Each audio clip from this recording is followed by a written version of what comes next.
pensions, titled The Untouchables, a look at local retirement systems protected by state law. My name is James Quintero. I'm the director of the Center for Local Governance at the Texas Public Policy Foundation. I'll be your moderator today. And off to my right, I have a very esteemed panel of experts. These fine gentlemen know pensions inside and out. But before we get to them, I want to quickly set the stage for today's discussion. Now, for better or worse, about a dozen local retirement systems in 7 major metropolitans around Texas have successfully petitioned the state to have either some or all of their pension plans codified in state law. Now, some of the commonly codified elements include things like benefit levels, contribution rates, the composition of their boards. And so this kind of setup raises some interesting questions, such as, by locking in these systems into state law, are we locking out community stakeholders? Is the absence of local control a positive or a negative for the sustainability of these systems? And then if local control is restored next session, is there further reform that's needed that's needed to restore the sustainability of the systems over the long haul? And so to help me answer some of these questions, I'd like to introduce our first panelist, who I've had the pleasure of testifying in front of many times before in the House Pension Committee, very much a subject matter expert. Representative Roberto Alonzo was officially sworn in to start his 8th two-year term as a Texas State Representative for House District 104 in January 2013. When he was first elected, Representative Alonzo made history by becoming the first Mexican-American from North Texas elected to the legislature, outdistancing his opponent by a 2-to-1 margin with over 66% of the vote. If you would, please help me welcome Representative Roberto Alonzo.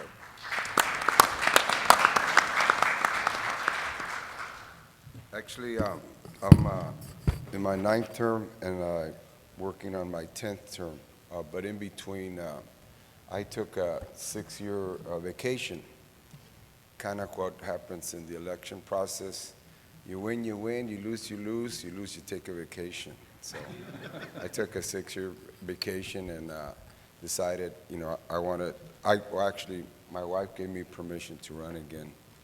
Actually, what was happening is the time was coming up. I was on the phone talking to precinct chairs. And my wife says, "What are you doing? You look like you're campaigning. You said you weren't going to run unless I said okay." And I said, "Well, that is true, but I'm getting ready for when you say okay." So it's a pleasure to be here with you folks. I can tell this organization has my deepest respect, and especially crime.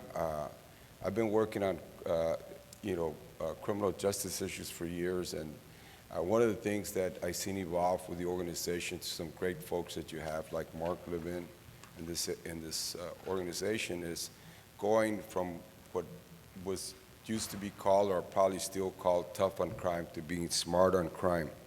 And that's how I kind of look at pensions. It's not the untouchable, it's not being tough on pensions, but being smart on pensions, from my perspective. I've been on the pensions committee the last 2 sessions, and I can tell you, as I came in to requesting this committee, from my understanding, there was over 50 members applying for the 7-member committee. And as you recall, prior to 3 years ago, in Wisconsin, Ohio, there was a big debate about pensions, and there still is in Illinois and around the country. And the way I looked at it was the topic. It looked like the sky was falling, or I like to say the sky was falling. And in the end, as we come to Texas, we don't like to look at things as the sky is falling. We like to do things which would work out. And in addition to that, I can tell you I am probably the most Democrat. And I've been a 7-time national delegate. I'm on the executive committee of the Democratic Party. I've been head of the Mexican American Democrats, and so forth and so on. But as I came in '93, I was told that I was going to vote with Republicans.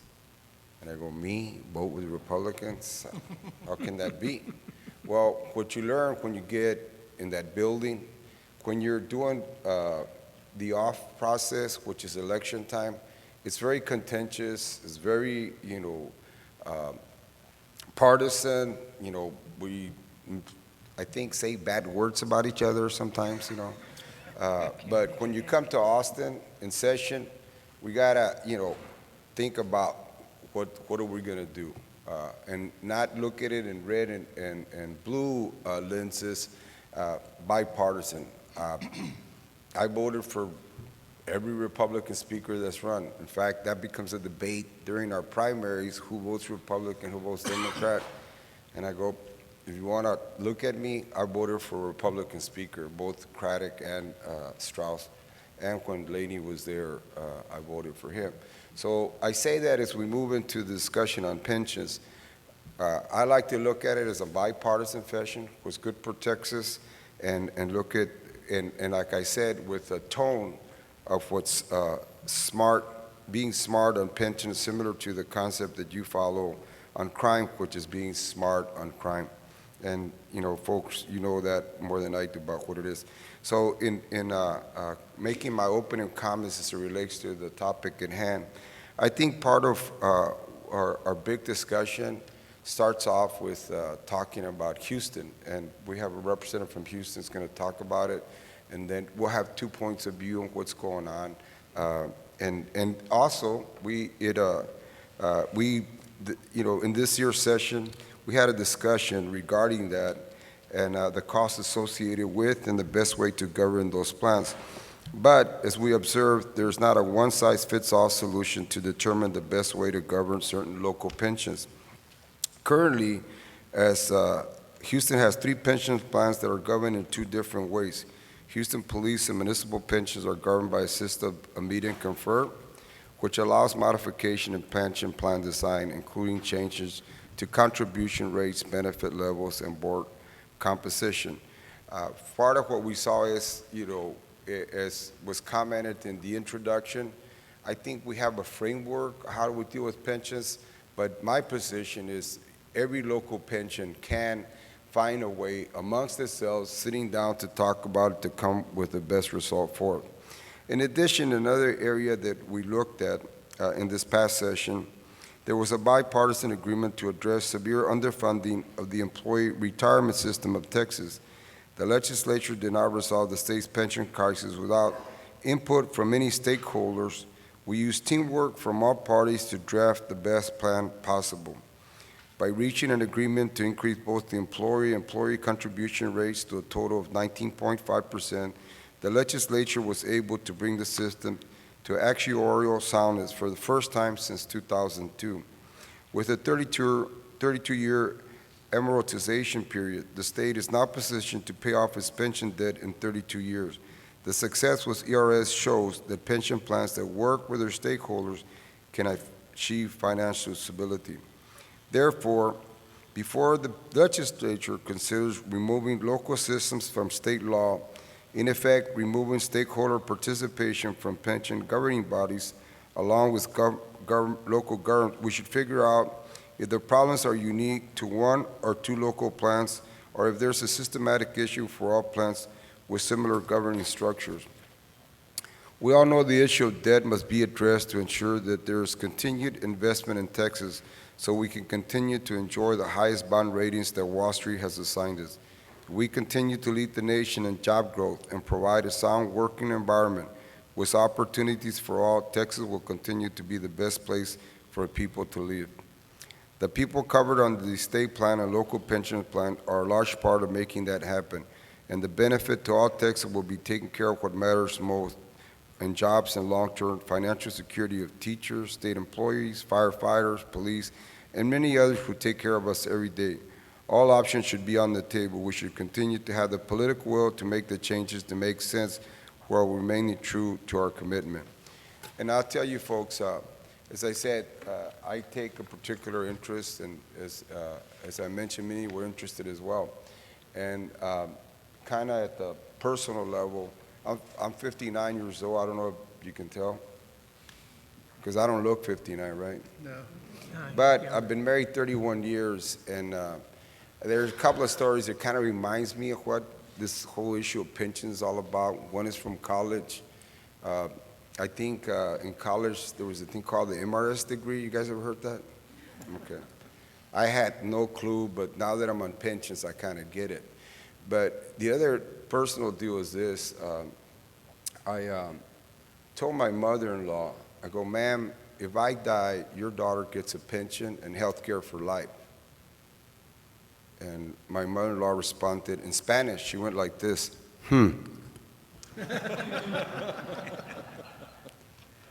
And so I went to my wife, who thinks like my mother-in-law, and I said, Silvana, I told your mom, if I die right now, you get a pension and health care for life. And she responded in Spanish, And my wife, who thinks like my mother-in-law, said, well, Roberto, you're not supposed to get applause for something you're supposed to do. You guys get it? Okay.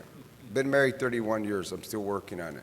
But in a nutshell, I can tell you, I think we should do what's right. As I mentioned, part of coming to this organization, it reminds me of your concept of being smart on crime, and I think we should be smart on pensions. Thank you very much. Oh, since I have 30 seconds left, I just wanted to mention this. I got this press release from ERS, and they said that it's dated January 5th, 2016, and I wanted to publicly mention it.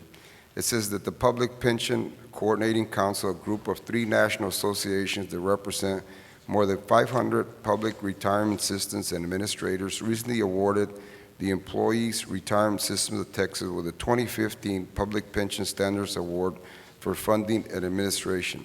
To receive this recognition, ERS had to meet standards in such areas as comprehensive benefit program, actuarial evaluation, audit, investment policies, communication, funding ratio, and contribution rates. Just saying. Thank you. You can applaud.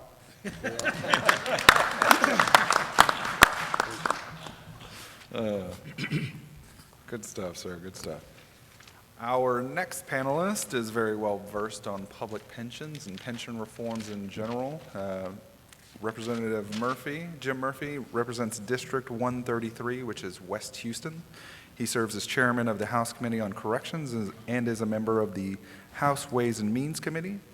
He has earned awards from organizations including the Texas Association of Business, National Coalition for Capital, Texas Right to Life, and the Texas Conservative Coalition. If you would, please help me welcome Representative Jim Murphy.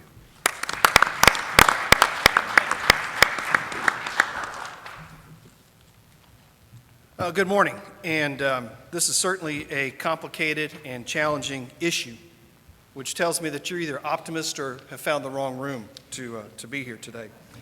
Our local pensions, we have a few of them that are treated very differently than some others, and I want to talk about that for a few minutes.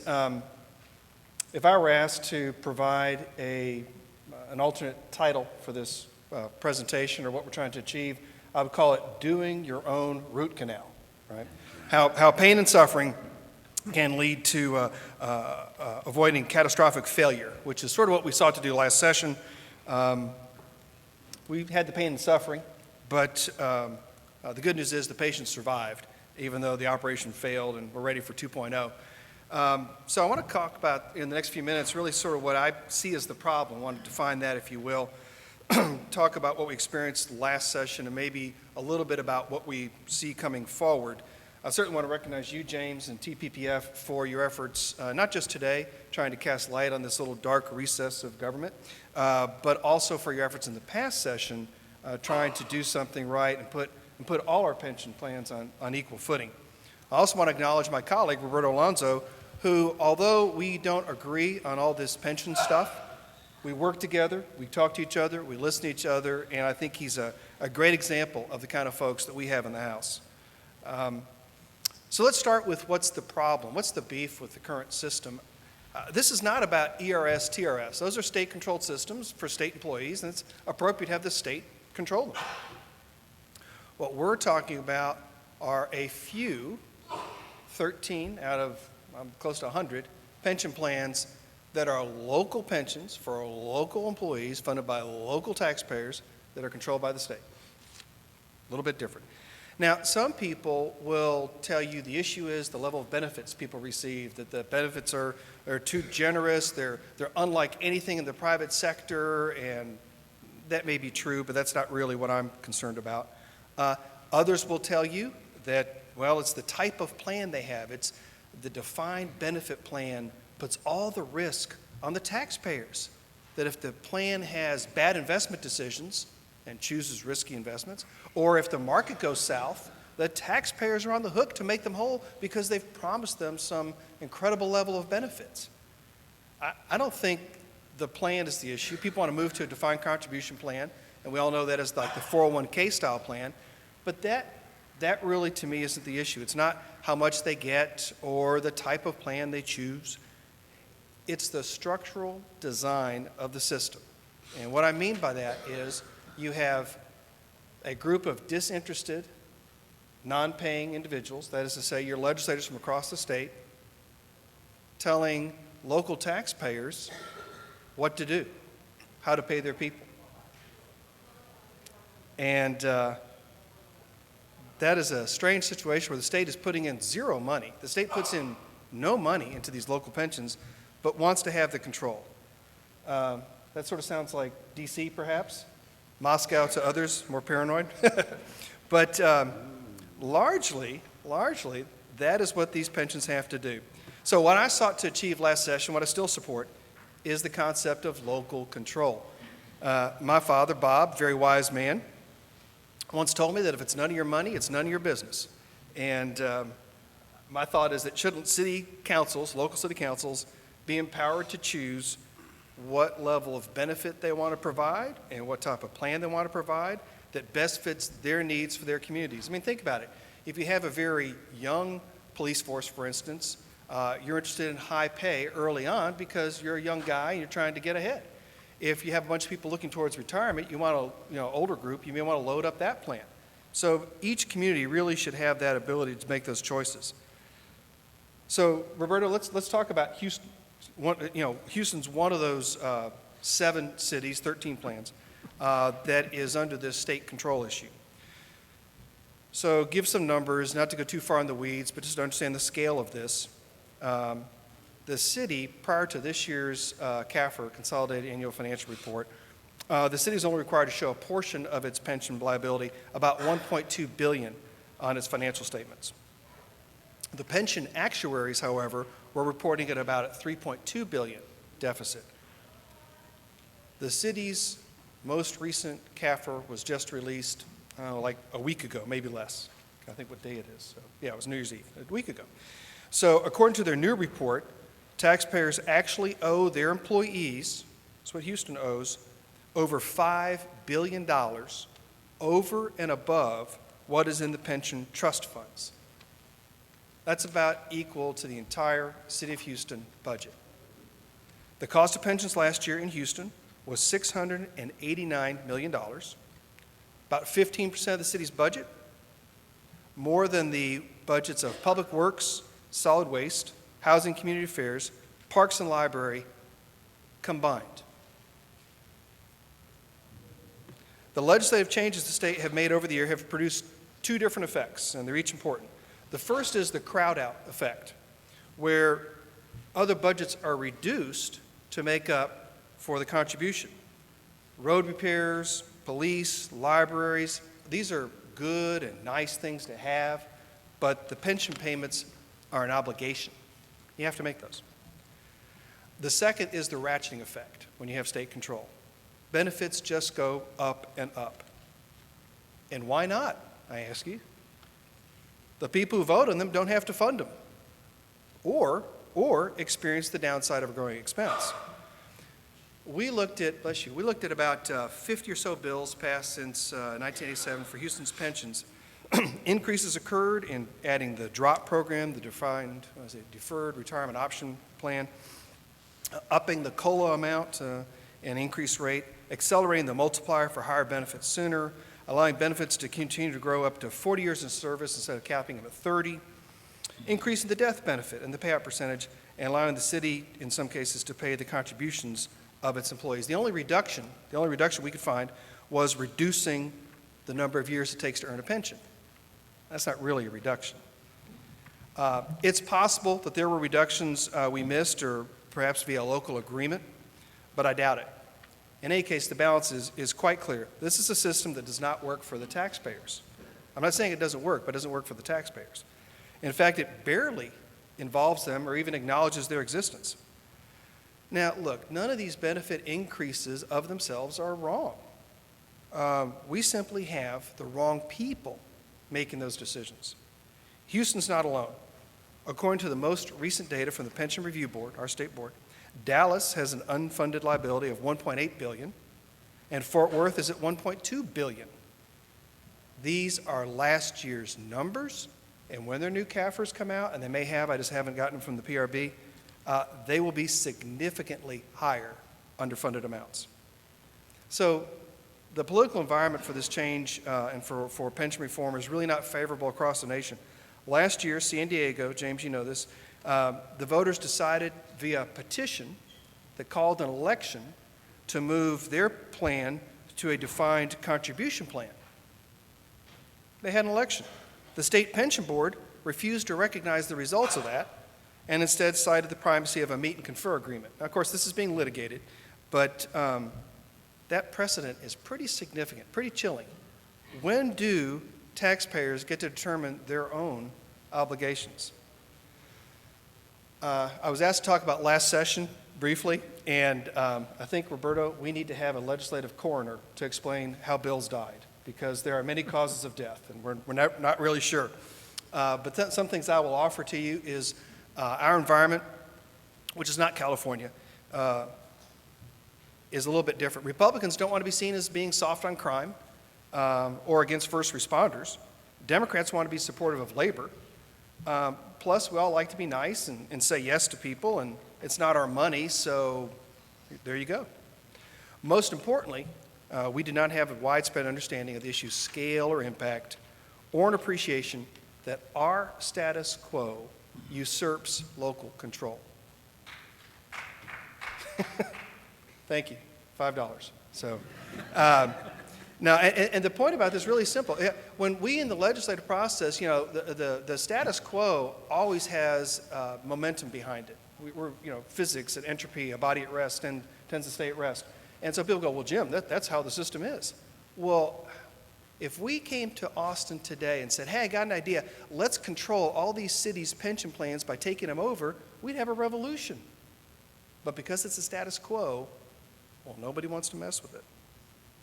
Well, whatever reasons we had to take years ago or unknown to me, we have to look at the results of this experiment and ask ourselves, does it make sense to continue down this path? Here's what our system has produced. While all pension plans in Texas have a combined contribution rate of about 30%, locally controlled plans have about 3% more coming from employees and about 3% less coming from employers. There was a 6% differential between the locally controlled plans and the state controlled plans. That 6% right there would pretty much put all these insolvent plans into solvency overnight. I'm not suggesting we do that. What I'm saying is this is how it's worked. 2 minutes, thank you. So I will encourage you, TPPF has put together a great policy paper. I don't know if it's provided in the room or somewhere, James, but I'd really encourage you to read that. They've done some really good research to document the facts of how these things have come to play. And I really think it's these facts that we need to center on. You know, we're going to interpret them differently, feel about them differently, respond to them differently, but they are the facts. And I would just say if the state is reluctant to do Houston's work, then let's send it back to Houston. And Austin, and Dallas, El Paso, Fort Worth, Galveston, San Antonio. It's really that simple. I want to be very clear, by all means, we need to continue the work of the State Pension Review Board.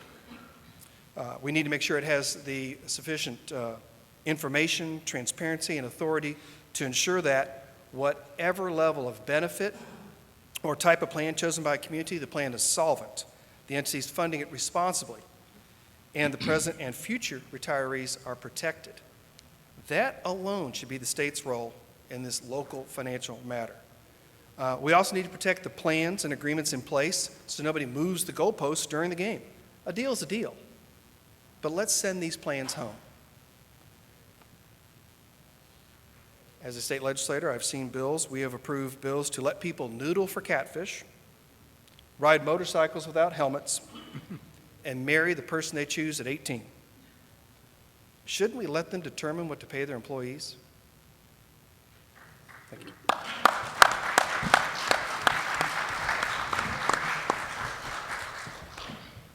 Thank you, Mr. Chairman. And by the way, you had one of my absolute favorite bills last session with HB 2608, and it was not because it would have restored local pension reform. It was actually because it fit on one page.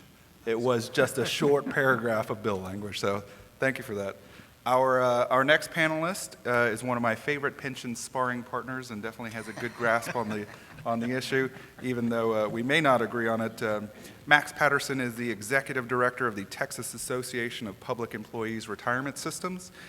Prior to joining TexPERS, he was the Executive Director of the Houston Firefighters Relief and Retirement Fund. Please help me welcome Mr. Max Patterson.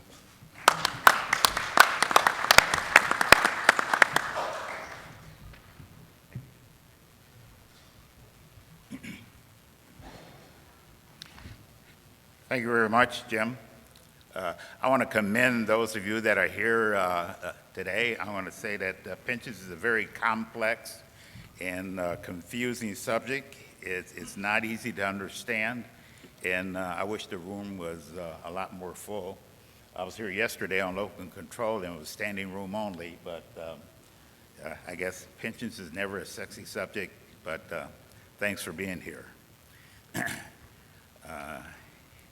I have a number of slides, and because of time, unfortunately, I'm going to be going through them fairly quickly, but I will be around at the end to answer more questions and provide any additional information that you may have.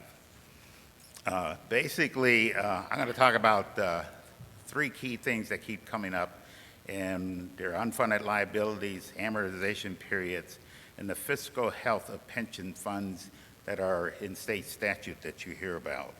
And then just sum it up at the end about our take on DC plans that have been, DB plans that have been switched to DC plans in other states. Here's one headline that we studied. And yes, there are $57 billion worth of public pension plan problem. But we looked at that problem, and what does that really tell us?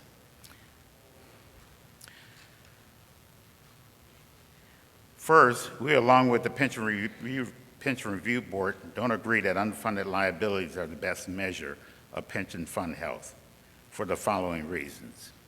Unfunded liabilities is not a debt. There's no interest accruing on it, and the total payment is not needed next year or the following year. It's not something you have to pay down right away. In unfunded liabilities, that number changes. It changes for various reasons. It goes up and it goes down. In the 4 statewide pension funds, the big systems, they account for almost 80% of that $57 billion. In TexPERS, we primarily focus on the local pension systems, not the big statewide systems. We do not represent them, but I want to point out that if you look at the teachers' retirement system, which is the largest state pension fund, and it has $32 billion in unfunded liability, is under control considering the benefits paid, the returns, and the total assets. And thanks to the legislature addressing that problem. 12 local pension systems in 7 of Texas' largest cities account for 14% of that $57 billion. So the 4 statewide and the 12 largest local pension systems account for 93% of the $57 billion. There are 77 other local pension systems which account for just 7% of that total unfunded liability. This is hardly an unmanageable situation. As we shall see, their ability to handle their liabilities are similar to the teachers' retirement system. The Texas Pension Review Board says that amortization periods, not unfunded liabilities, are the best way to assess pension funds' health. We examined the assertion that 25% of pension plans are underwater or plan on running out of money. That is not the case. Monitoring the trends of several different measures is a better way to assess pension fund health. We looked at the 5-year trend in amortization periods. Texas state and local pensions made significant improvements in decreasing their amortization periods in 2015. Overall, they are the healthiest they've ever been in 5 years. We can't go through every shift, but the following slides show a few highlights. The most important development was the 53% decrease of 8 pension funds moving out of the infinite category. That certainly is not a plan to run out of money. 4 plans moved to the Pension Review Board's recommended amortization period of less than 25 years. 34 plans are in this category. And remember that only 7 are in the infinite category. Overall, this does not indicate a failed system. The number of plans with amortization periods of 0 years is better than it has been in recent history. We are in agreement about wanting to see all amortization periods at 0 years, just like we would want all private sector 401ks to average at least $1 million. But unfortunately, that average is down around 92,000. Finally, we don't believe it is accurate to say that the pension funds in state statute are exhibiting signs of stress. According to a survey that we did, 7 of 11 of those pension funds beat their assumed rates of return with their critical 20-year average investment return rates. Using Pension Review Board data, we found that 9 of 11 pension funds improved their amortization periods, and the 2 that declined only worsened 1.6 years combined.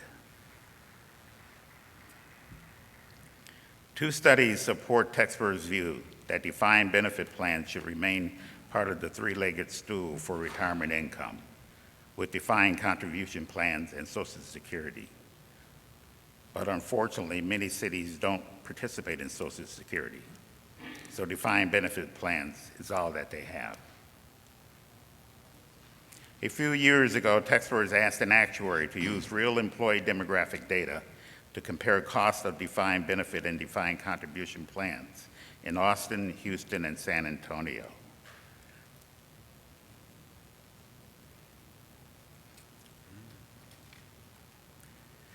The National Institute of Retirement Security has studied 3 states which switched to defined contribution plans. For some portion of their workforce, all have experienced significant cost increases, and 2 have backtracked. Remember that failures to generate retirement security for any group of employees can add costs to social safety nets. In summary, the data shows that Texas state and local pension funds are in very good financial condition. We chalk that up to the fact that most offer modest pension benefits and most have received good financial support from their sponsors. We believe that calls for local control of those pension funds in statute are misguided based on the financial performance of those systems. Local control could produce unintended consequences. We hope that you will see that the need to maintain a statewide system of autonomous pension funds that have succeeded for the better part of 75 years. This is a model that has developed over time and works to the benefit of city and state employees and their employers and employees. There is no question that you will find that maybe in Houston and Dallas, you may have an isolated problem of a pension system that's having problems.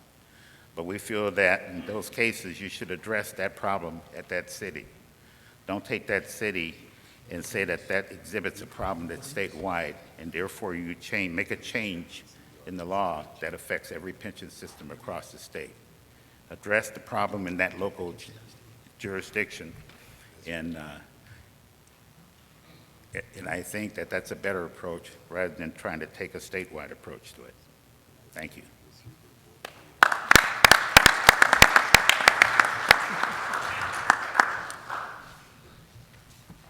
I'm flattered, Max. I'm glad to know somebody is reading my articles that I crank out. Well, I have been absorbing fiscal knowledge from our next panelist since a young 26-year-old James Quintero joined TPPF many, many years ago. Bob Williams is the president of State Budget Solutions. He's the founder and senior fellow of the Freedom Foundation. He's currently a private sector chair of ALEC. Please help me welcome Mr. Bob Williams.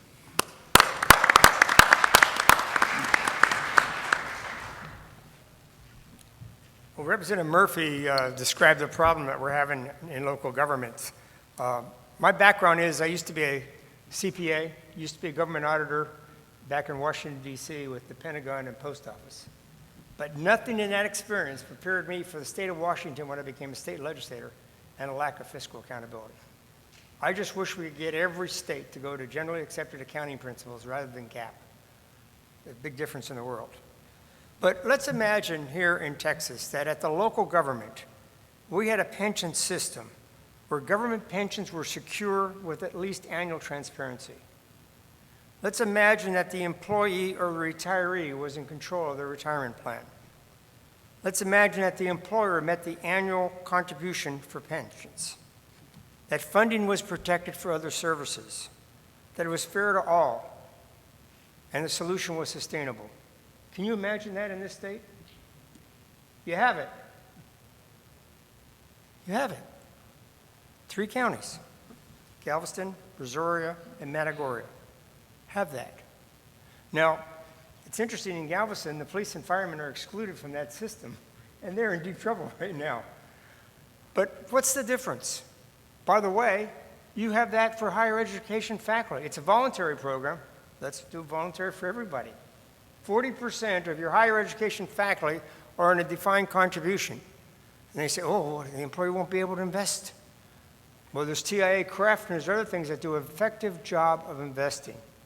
You don't hear much, do you, in the legislature from higher education faculty? It's portable, it's transferable. You can go from one higher education institute to another in terms of moving ahead on that area. Well, let's talk briefly about the problems with the defined benefit system, and Max and I would disagree a little, I guess, on this. But it was interesting, when I was a Washington State legislator, we had 149 legislators, and there was 1 Democrat and 1 Republican, myself, interested in pensions.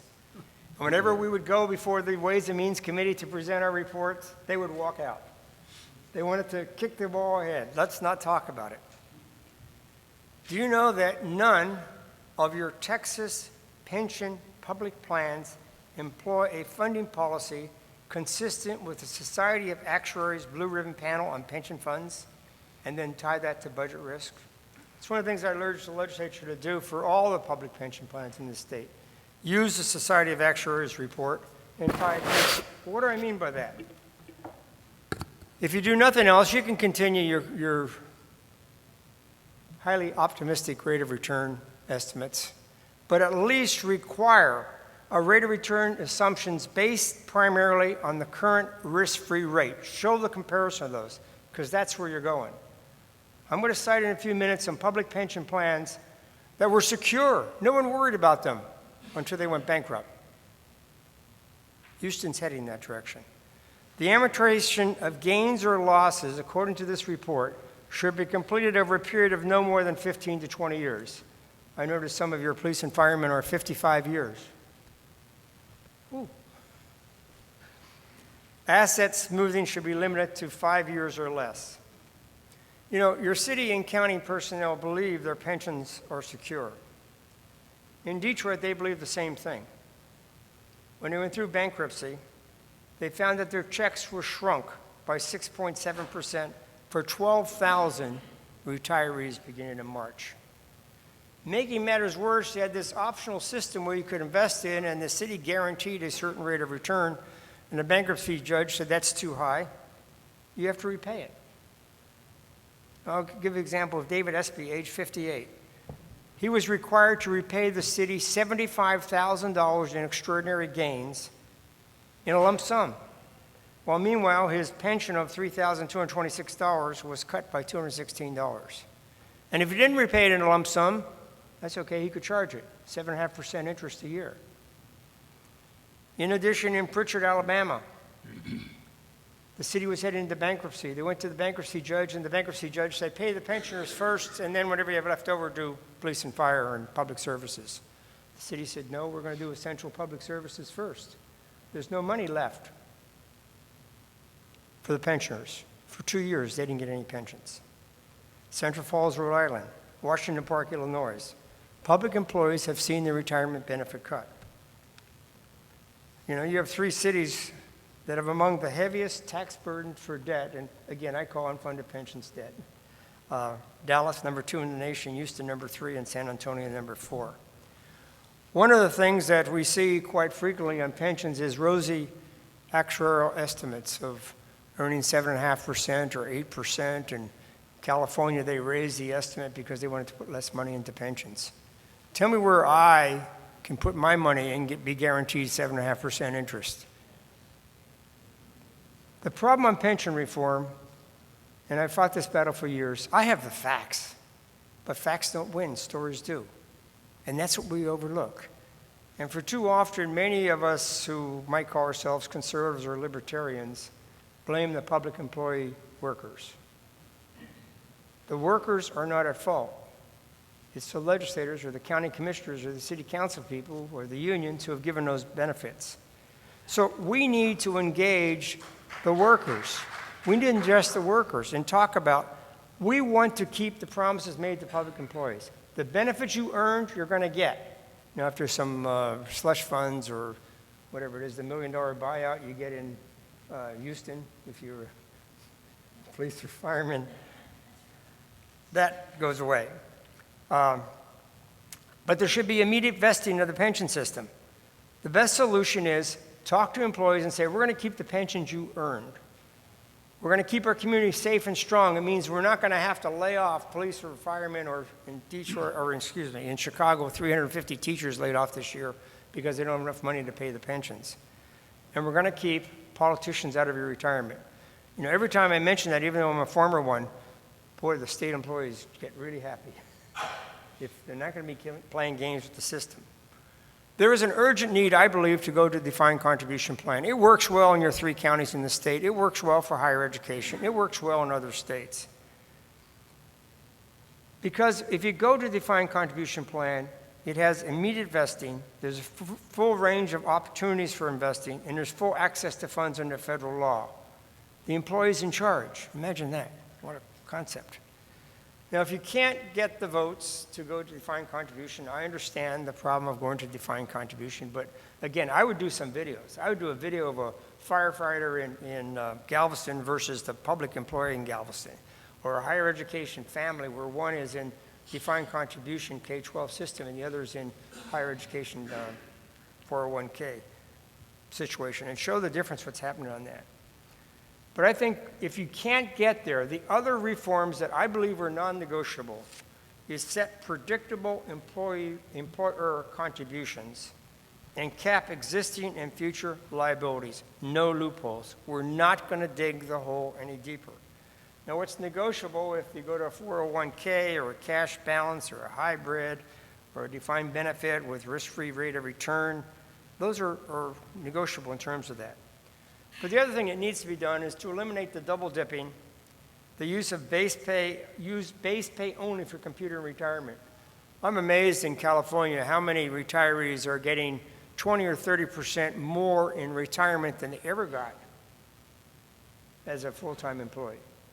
Or in Washington State, we have these public utility districts. In the last 2 years, they never take any vacation. And so then that goes into their final pay and goes up in terms of that. The fiscal danger of no action, I believe I've told you, is what's happening around the country. So the solutions, in your case, the legislature needs to return control of the local retirement plans to local governments. It's interesting, when I did a media search of Houston, and I found Houston city council members blame the legislature for not giving them control. The legislature blames the city for not giving them a plan. That's pretty good. The problem is not going to be solved. Put the onus back where it belongs, on local government.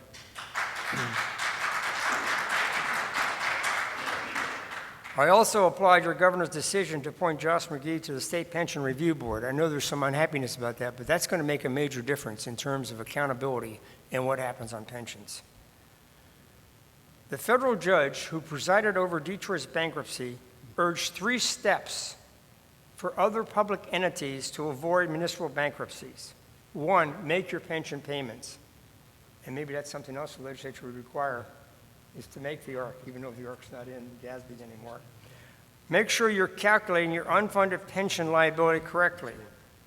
And the judge points out that many entities use higher assumed discount rate to lower their liabilities.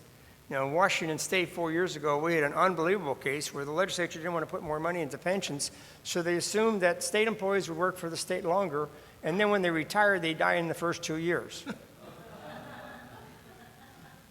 The problem is, most legislators don't know these key assumptions, and they're not visible. And I would urge that be in the budget too, the key assumptions for the pensions. And then the third thing, the judge said, think about the model that we're using for public pensions. Is it correct? He suggests you move to defined contribution level. As pension costs rise, state and local governments must impose some version of austerity budget by raising taxes, slashing services, or increasing debt. Serious pension reform will improve state budgeting process. It will relieve the financial distress. It will improve government performance and enhance equity among workers. Thank you.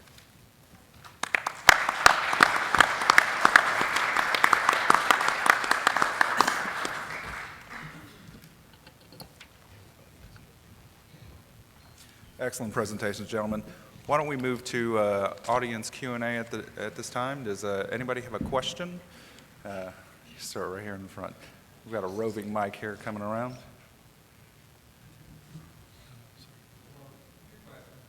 Hold on. Pension Review Board does in Texas. If somebody could explain that, I'd appreciate it. The other thing is, I know Mr. Patterson mentioned about the high cost of, defined expenses of defined contribution plans, 401ks. I think there's some legitimate issues there. If you go to TIA-CREF, which is just a wonderful system, very productive, low cost, and good returns over, 50, 60, 70 years, whatever the long they've been in existence. Why would that not be a good model, having those kind of, we might call it a super pool of, funded professional managers, lowering costs and hopefully getting better returns? So.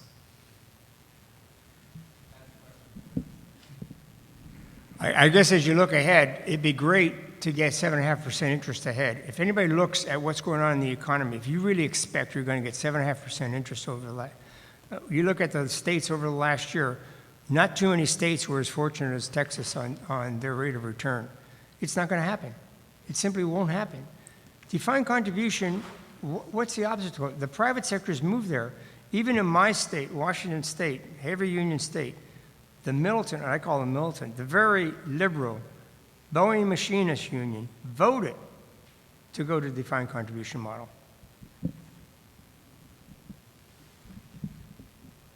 Yeah, I'll just mention in terms of the assumptions that go into a plan. I mean, there are many. Retirement age is one of those.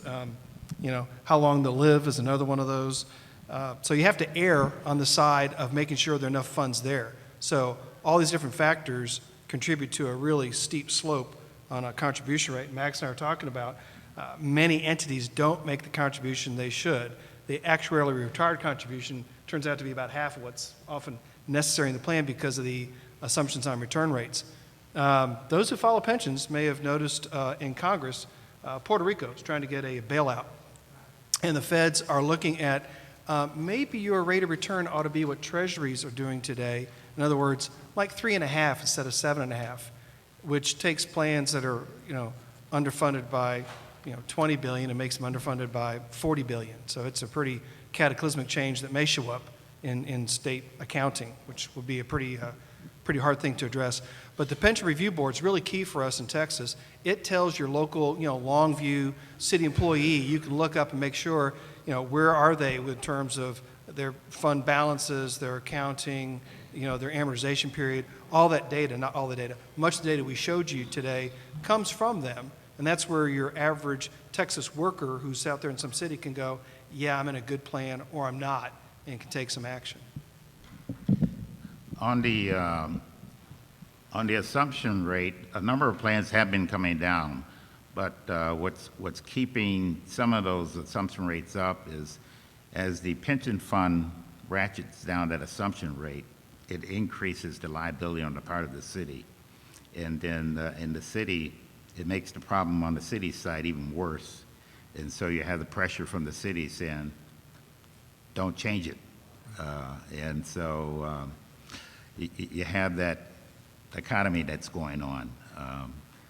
And so how they're going to get beyond that. And then the other issue with going from the DB to the DC, what a lot of people don't realize, and particularly in the police and the fire side, is there's a benefit that's provided in a defined benefit that you don't have in a DC, and that's a disability.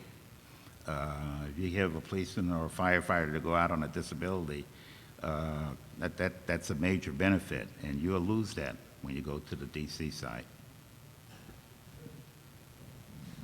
I believe we had a question right here. Oh, sorry. I don't know where to start, but, oh, okay. It's kind of weird.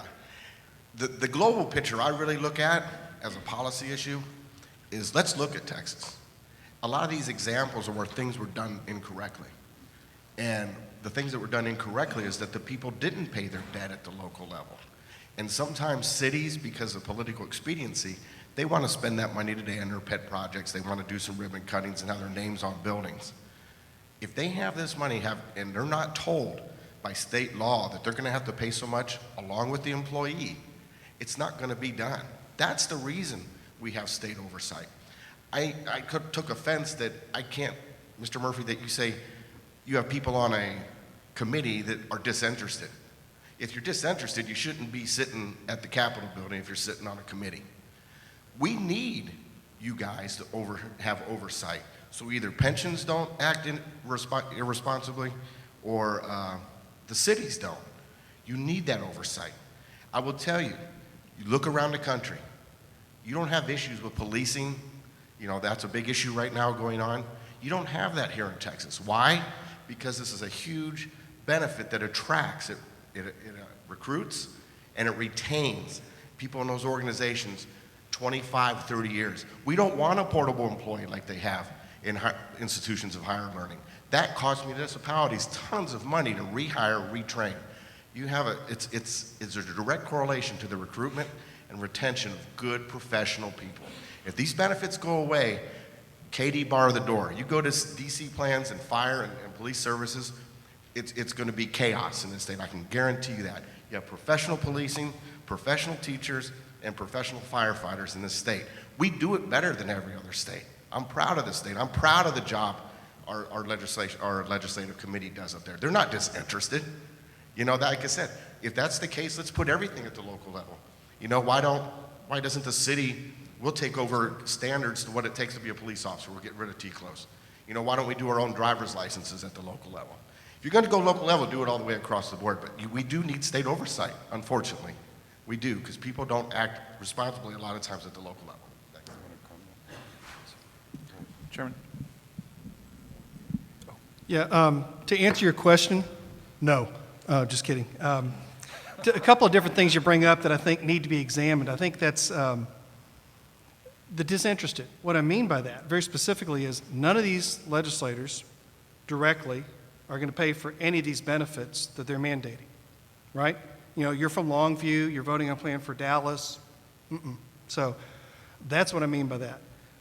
No, I'm really happy we have the Pension Review Board to give oversight, and they will tell you what cities have to contribute, and then the cities don't, and that's why we have these billion-dollar deficits at these pension plans. So if that's the system that you're advocating that works, I would submit that it doesn't.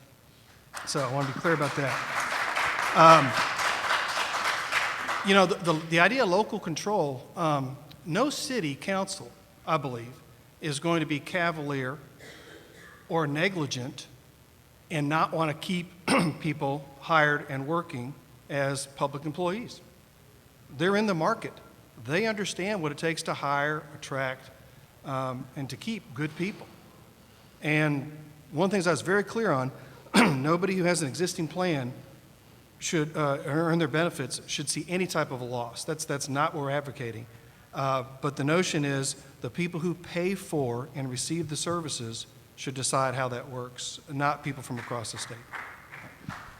Representative. Thank you.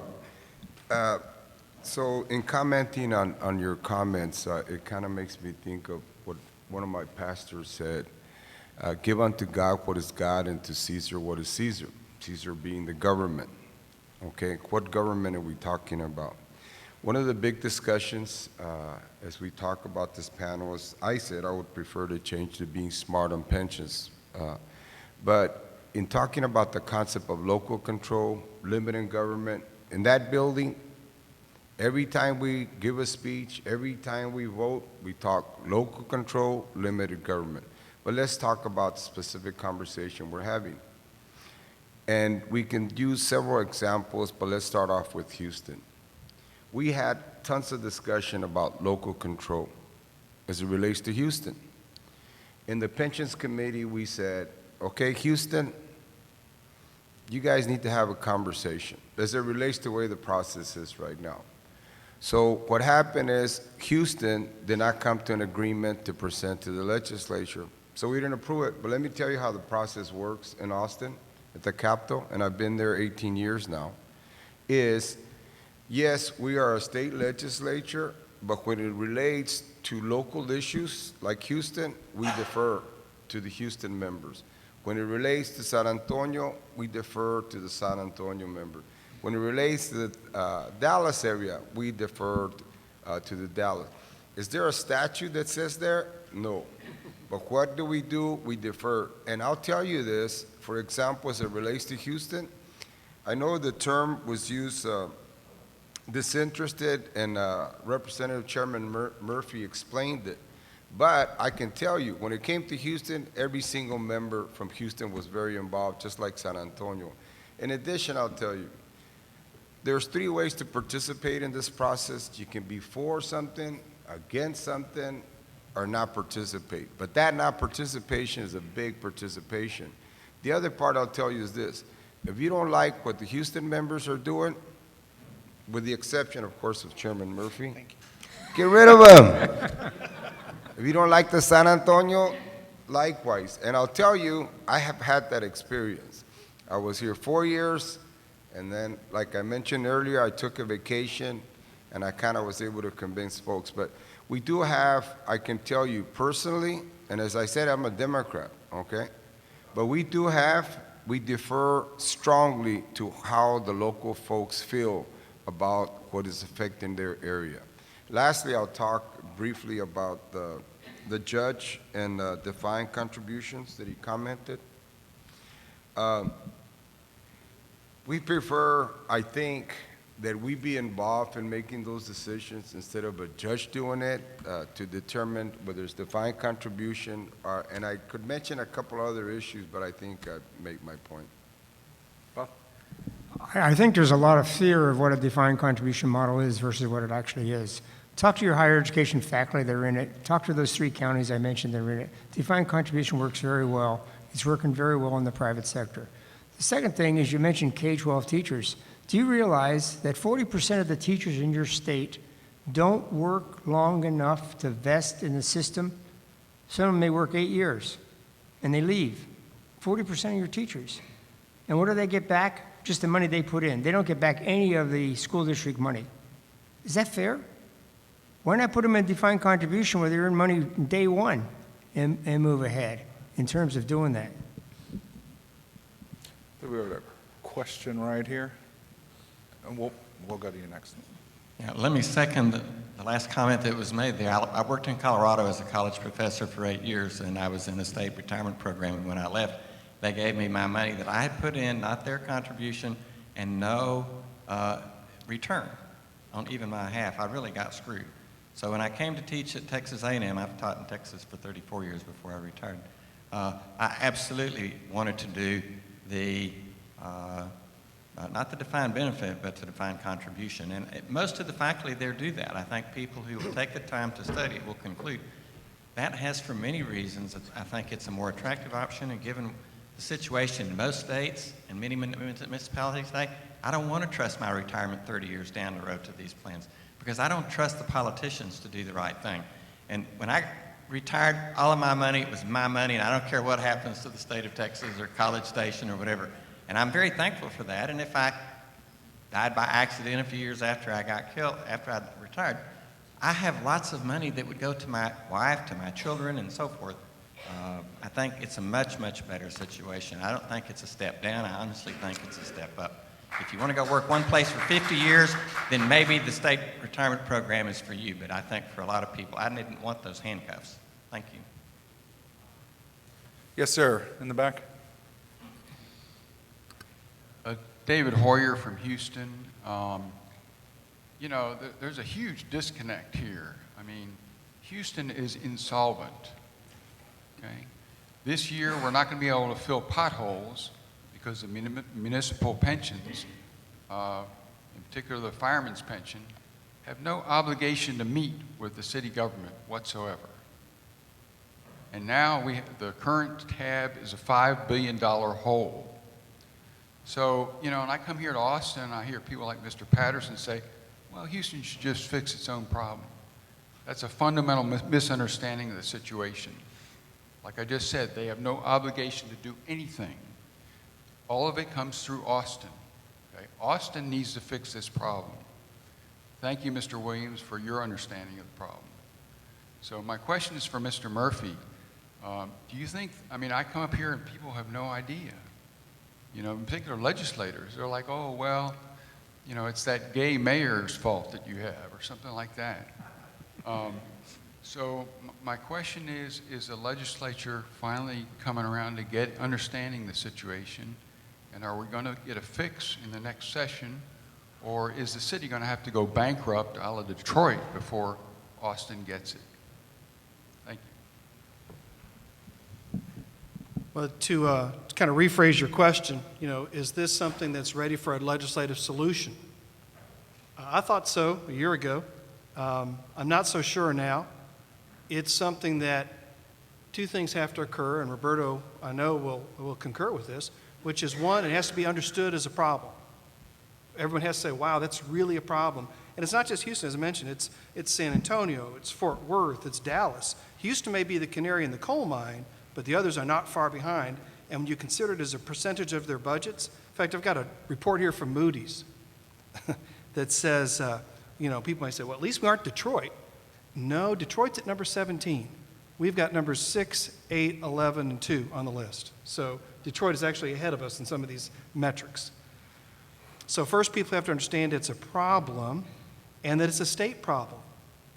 And that's the big part. Well, Jim, it's a Houston thing, or it's a Dallas thing, or it's a Fort Worth thing. Why are all of us having to go through this? Good heavens. It's because we took over their plans years ago. That's why. And then the other thing, it has to compete with all the other ideas for bills in the legislature. As Chris Griesel once told me, the legislature's never short of ideas, just good ideas. And so there's a lot of competition going on every session. And so, we're going to work hard to get something moving. I can promise hard work, not results, and we'll see. It's a tough hill to climb. Yeah, I'll just add to Chairman Murphy's comment. It's true. First, you got to understand what the issue is, the problem. One of the things that we did in the legislature relates to the teacher retirement, state employees. Hey, we got to deal with it. It took us a few years, and finally we decided, yes, this was 2 years ago. We dealt with the teacher retirement. This year, we dealt with the state employees. What did we do? Part of what we did in the state employees is one of the discussions that was had earlier was we hadn't been putting money into the plan. And as you recall, 2003, as you mentioned, Chairman, people came out with a great idea. There's no short of ideas. We let a whole bunch of people go, state employees. So guess what? They also stopped paying into the employee retirement.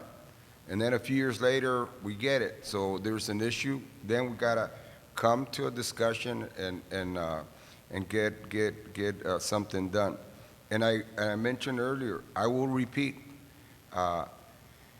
if at the local level they come to an agreement, and I tell you, we defer to the state legislators, and Chairman Murphy can tell you, they come to an understanding, they come to an agreement, sometimes and what we do is defer to them. So I think even at this point, there's a way to work the local process from what I've observed through the years.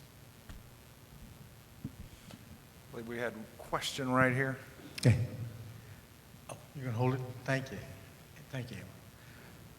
First of all, this discussion about defined contribution or defined benefit, they're both great plans. It's how they're structured and funded, and the accounting process is the issue. Now, in regards to city, I've been on the Dallas School Board, I've been mayor, I've been TML, been national stuff. But in the accounting process, on the local level, I have never seen a line item under general accounting principles where it shows the unfunded portion for a city or a school district's benefit plan. I think communications is a big thing because the citizens would like to know what their liability is towards these plans. They have no idea.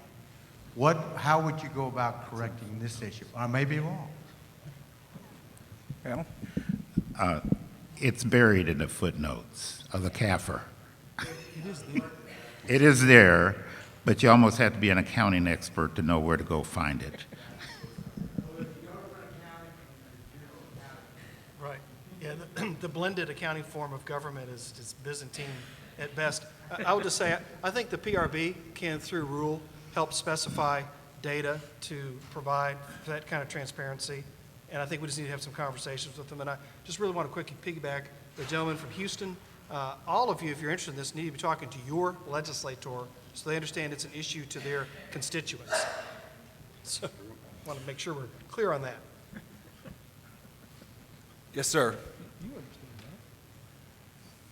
My question is for Mr. Williams. 3 parts, but they're quick. What did Enron do better than state public plans to protect the retirement benefits of their employees, or Lehman or Countrywide? How do we make up the difference in paying down unfunded liabilities when we remove active member contributions and close the plan? And then thirdly, how exactly will Mr. McGee make a difference in accountability on the PRB and why? So let's take that one at a time. So can you repeat that Sure. first question, Bob? First question is, what did Enron do better than state public plans to protect the retirement benefits of their employees, or Lehman Brothers or Countrywide?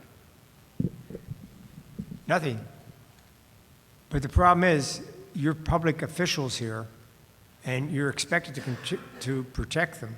And right now, they're not being protected. And you just have to look at the cities I mentioned. Cities are much more vulnerable than states.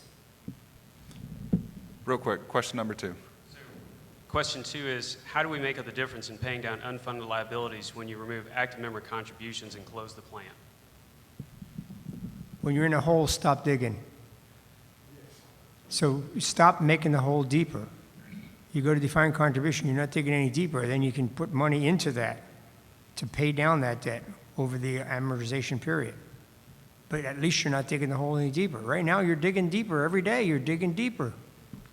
And one of the things that happens is some of these local governments that don't have much money can't give the raise they want to give, so they give increased benefits that are not funded.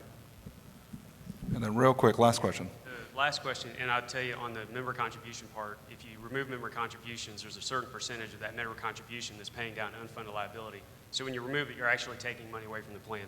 The third part is how exactly will Mr. McGee make a difference in accountability on the PRB and why? Bob, this is related to Josh McGee and how he might make a difference on the PRB.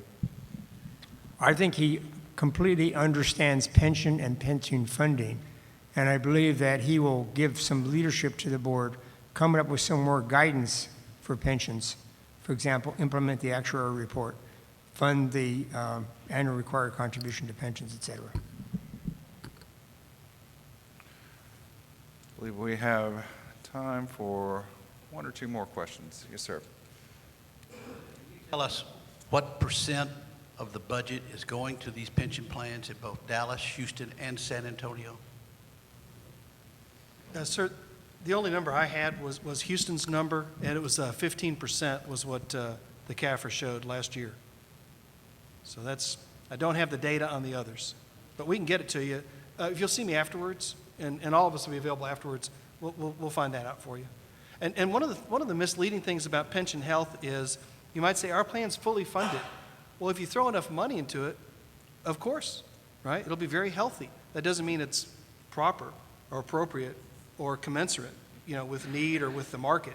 So those are important things to kind of bear in mind. The city of Houston has record revenues right now. It's never had more money than it has today. It's rich, but it's spending money where we don't get our police cadets hired, we don't get our potholes filled, we're shutting down libraries.